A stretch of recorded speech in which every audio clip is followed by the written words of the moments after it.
김희정 전 장관님, 역시 여러 가지 의혹 중에 지금 경찰이 이야기하고 있는 관건은 친형을 정신병원에 강제로 입원을 했느냐 안 했느냐의 발원 진위 여부, 사실 진위 여부, 그리고 그때 당시 직권을 남용했느냐 여부인 것 같아요. 네, 맞습니다. 그래서 지금 발빠르게 움직일 수밖에 없는 거는 앞서 김병민 박사 설명이 있었지만 6월 13일 선거에 의해서 선거법 관련해서는 공소시효가 6개월에 만료가 되기 때문에 소위 검찰에서 공소 제기를 12월 13일 안에 해야 됩니다. 네. 그리고 요즘 뭐 가짜뉴스 얘기도 나오고 있고 한데 사실은 허위 사실에 대해서는 선거법은 굉장히 엄중하게 다루고 있다 보니 법정연도 5년 이하 또는 3천만 원 이하의 벌금형이고 그런데 100만 원만 받아도 사실 이제 자격을 상실하는 거거든요. 예. 근데 어느 정도로 엄중하게 적용하냐면 자기가 실제로 다닌 학교라 하더라도 정규 학력이 아닌데 정규 학력인 것처럼만 기재해도 사실 자격 상실하는 경우가 있었습니다.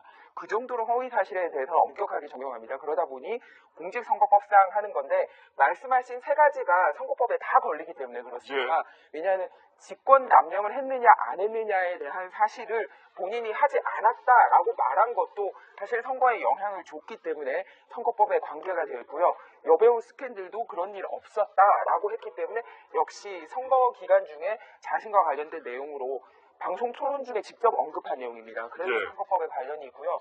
또 하나는 지금 현재 은수미 성남시장하고도 관련될 수 있는 일인데 바로 며칠 전에 그 조폭 연루설에 관련이 되었던 그 기업의 관계자들이 법정형을 받았습니다. 근데 검찰 구형이 2년이었었는데 판사들이 3년 구형을 할 정도로 이제 엄중하게 보고 있어요. 물론 그거는 이제 이재명 지사나 은수미 시장하고 관련된 건 아니라 성남에 있는 경찰관들하고 이제 뇌물 관련된 걸로 그 정도 형을 내렸기 때문에 이 수사도 지금 현재 박차를 가고 있지 않나. 그렇기 때문에 이번에 이 문제까지 연결될 거다. 근데 더 재밌는 건 뭐냐면요. 아침에 저희가 이재명 지사님 이 압수수색 뉴스가 나왔을 때 많은 사람들의 반응이 뭐였냐면 보통 정치인들이 이렇게 압수수색 되면 무슨 건 때문이겠구나 라고 이제 명확하게 알거든요.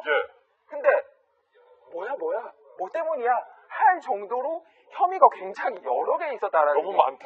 네. 무슨 압수수색이냐. 네, 그렇게 얘기할 정도로 한두 건이 아니다라는 게 사실 참 이 웃지 못할 일이라고 생각을 합니다. 그 정도로 다른 정치인이 만약에 이런 일을 겪으면 무슨 건 때문에 압수수색했구나라는 걸 아는데 도대체 이번에는 무슨 건 때문이야? 라는 질문을 던질 정도로 여러 건이 있기 때문에 이번 수사를 통해서 여러 가지 내용이 한꺼번에 좀 해결이 돼서 정확하게 그 이재명 지사로 인한 논란을 종식시키고 경기 도정이 정상적으로 자리 잡을 수 있기를 바랍니다. 사실은 그것 때문에 방금 말씀하신 그 부분 때문에 속보가 전해지고 저희 방송이 시작하기 한 10몇 분 정도 사이에 이번 압수수색은 무엇으로 인한 압수수색인가를 경찰에 확인하는 과정 때문에 저희들도 상당히 좀 분주했는데요. 앞서서 이재명 지사의 부인인 김혜경 씨와 그리고 이재명 지사의 형인 이재선 씨의 딸과의 전화 통화 녹취 파일이 공개된 바 있었습니다. 그때 당시에 김혜경 씨가 내 아빠의 강제 입원은 내가 말렸다라는 발언을 한 적이 있지 않았습니까, 김병민 박사님? 네, 그와 같은 녹취 파일이 공개가 돼서 굉장히 심각한 사회적 문제로 떠오른 적이 있었죠. 근데 여기에 대해서는 그 당시에 굉장히 다른 일에 대해서 여러 가지 좀 사실관계가 아니다라고 이재명 지사 측에서 여전히 얘기하고 있는 상황인데요. 이 녹취록을 어느 정도까지 증거 능력을 인정받아 쓰여질지는 잘 모르겠습니다.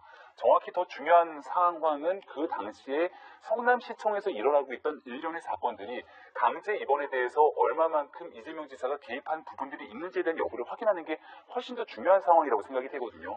그러다 보니까 지금 현재 경기도지사직을 수행하고 있지만 오늘의 압수수색 대상이 되고 있는 곳이 성남시청의 통신기계실, 행정전산실 이와 같은 곳들을 압수수색해서 물리적인 물증 확보에 주력을 좀 하려고 하는 모습이 있는 것이 아닌가 생각이 되고요. 일단 이재명 지사와 김혜경 씨 같은 경우는 결코 그런 일이 없다라고 맞서고 있는 상황이겠지만 이재명 지사의 친형인 이제는 고인되신 이재선 씨의 가족 같은 경우는 여기에 대해서 분명하게 입장들이 표명하고 있는 터라 과연 어떤 방식으로 결론을 나게 될지는 정말 궁금한 상황입니다. 이재명 지사의 그러니까 형수죠. 이재선 씨의 부인을 저희 기자가 만났습니다. 그러니까 이 지사의 형수는 이 지사가 친형을 강제로 입원시킨 게 맞다라고 저희 기자에게 주장을 한 바 있었습니다. 그때 당시에 그 발언 한번 들어보시죠. 이런 공무원을 움직일 수 있는 왜 최종적으로 힘을 가진 어느 권력이 이걸 했겠느냐. 이에 대해서 이재명 지사는 물론 사실이 아니다라고 현재 맞서고 있는 상황인데 강기정 의원님 어떻게 보세요? 당시에 우선 성남시청, 지금 이재명 지사는 경기도지사니까 도지사에 대해 압수수색 영장이 압수수색이 된 게 아니라 성남시청에 대한 압수수색이 되고 있다는 것은 당시에 성남시장일 때 있었던 일, 즉 형님 강제 입원 등의 문제인 것 같아요. 그건 분명히 보이는데 정신보건법상 당시에 성남시장 이재명 시장은 형님을 강제 입원을 합법적으로 시킬 수 있었습니다. 예. 거의 정신보건법상 그렇게 돼 있습니다. 그럼에도 불구하고 이재명 당시의 시장은 형님을 강제 입원시키지 않았다. 그리고 가족의 동의하에 입원시켰다. 이렇게 여러 번 이야기를 했습니다. 제가 볼 때는 당시에 이재명 시장은 강제 입원시키더라도 법적으로 아무 문제가 없는데도 불구하고 혹시라도 여러 가지 오해와 억측이 나올 것 같으니까 가족의 동의로 입원을 시킨 겁니다. 이 점은 수사 결과 다시 한번 밝혀질 거라고 보여지고요. 아마 그런 것을 위한 압수수색 아니었나 싶고요.